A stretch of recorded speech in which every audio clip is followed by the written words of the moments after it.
First giving honor to God, I appreciate you all being here today, and I also want to acknowledge our National Committee woman, Ada Fisher, who I understand has already spoken to you. And I want to kind of follow up with something that our representative just said in reference to some of the challenges as it relates down to voter fraud.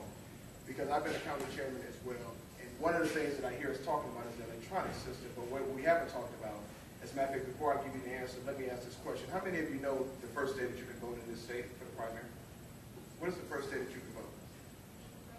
In this state for the primary this year? April what? Nope. Before that. Oh, by the way, I see Russell Peck back there, Executive Director. How you doing, Russell? Anybody? Why is it March 15th? I don't know why, but you told me something like this before. March 15th, because that's when the absentee ballots go out. Now, I want you to think about that as we're having this conversation about voter fraud. See, we spend a lot of time talking about technology and the electronic, but how can we control exactly who gets the ballot when it's absentee? Anybody know? It's a good question, isn't it? See, too often times, I will tell you as a county chairman in 2008 in Buncombe County that the race was over. When they released the early voting ballots, the race was over. Didn't matter what happened on election day. It was done. And most people don't pay much attention to the absentee ballots. And that's sad, because the reality of it is that that's when we probably have our biggest influx of voter fraud.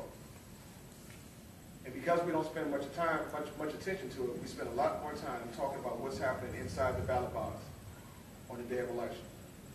I would tell you right now that the biggest challenges that we have is one, that we've got to acknowledge the fact that voting starts much earlier than people talk about. And that means the opportunities for voter fraud to take place increases.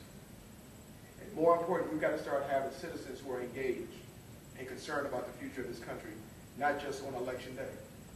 Because as was said, we've got to have poll workers. How many of you are precinct chairs and work a poll or a judge? Every hand should go up. You see, the challenge with voter fraud is that we have an apathetic society. And many of you have been spending a lot of time yelling at the TV. But it doesn't do any good to yell at the TV, because you can't make changes there. If we're going to get serious about dealing with this issue, then we've got to deal with this issue. How many of you have ever gone to a Board of Elections meeting? I know as a county chairman, oftentimes it's me and one of my other officials. You see, you don't even know what the laws are. You don't know what the responsibilities are. As it relates down to independence, being a part of poll workers, they have to wait till first it's exhausted by the two primary parties. That's the order. First, the two primary parties get to fill the slots based on where the needs are, and then independents get an opportunity.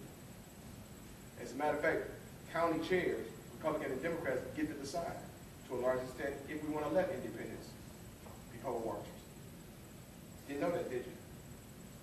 That's reality. So if we're going to get serious about this voter fraud, we've got to get a little deeper than just taking out one piece of it. And I think the question that was asked earlier in reference to the electronic part is a good question. But how many nonpartisan organizations really exist in this state? I love when people talk about nonpartisan politics.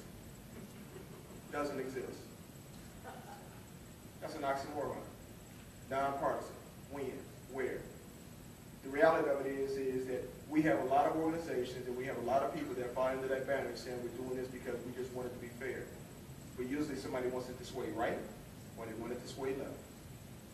And so if we're going to really be serious about voter fraud, we've got to do some things different. The first one is that we've got to become more engaged in this whole process.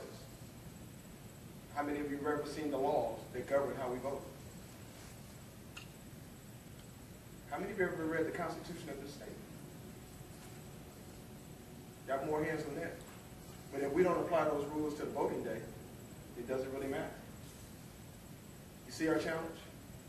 And we've got to look in the mirror. I mean, this room should be full of people, shouldn't it? And yet people will use the excuse, well, I was at the home show, or I was in CPAC, or I was doing this, or it was such a beautiful day since we were closed up last week with the weather.